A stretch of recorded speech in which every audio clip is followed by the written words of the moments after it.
এক বুজুর্গ বলছিলেন যে হে আল্লাহর বান্দা, দুনিয়ার যন্ত্রণার পেরেশানির কারণে যদি মানুষ বলে যে যদি মরে যাইতাম ভালো ছিল, মানুষ বলে না এরকম যে এত পেরেশানির চাইতে এত দুঃখের চাইতে মরে গেলে ভালো ছিল।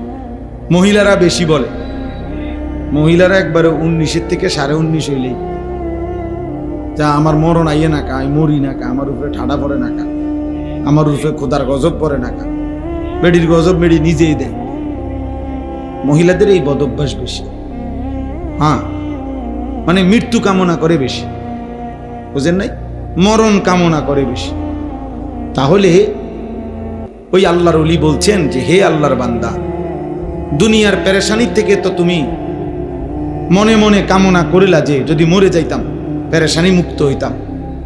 তিনি বলছেন হে আল্লাহর বান্দা, যদি কবরে গিয়ে কবরের আযাব শুরু হয়, তখন তুমি ওই আযাব থেকে বাঁচবার জন্য এবার কি চাইবে?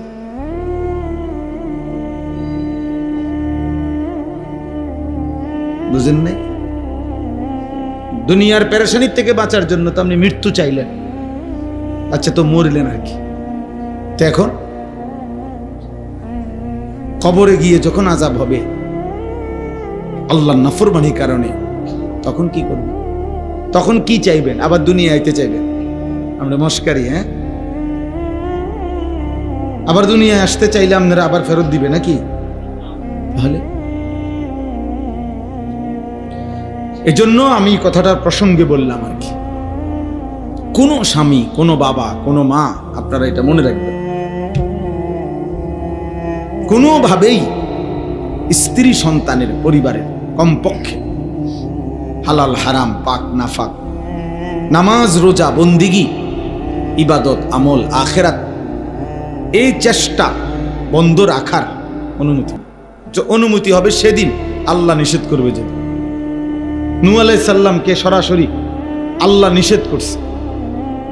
কেনান ওনার ছেলে যে কাফের ছিল, নূহ আলাইহিস সালামের এই ছেলে যখন নূহ আলাইহিস সালামের নৌকা উঠে গেছে, তিনি পানি ওয়াফারাত তান্নুর, কোরআন শরীফে আছে যে চুলার থেকে পানি বের হয়ে গেছে। নূহ আলাইহিস সালাম বুঝছে যে কিছুক্ষণের মধ্যেই পানি তুফানে পূর্ণ হয়ে যাবে। তো তখনও নূহ আলাইহিস সালাম ছেলেটাকে বলছে, বাবা কালেমা পড়ে ইয়া বুনাইয়া রকাব মা'ানা, আমার সাথে নৌকাতে উঠে আসো, বাপ ঈমান আনো। নূহ আলাইহিস সালামের ছেলে বলছে, না আমি নৌকায় উঠবো না, সাআবি ইলা জাবালিন ইয়াসিমুনি মিনাল মা। নাফরমান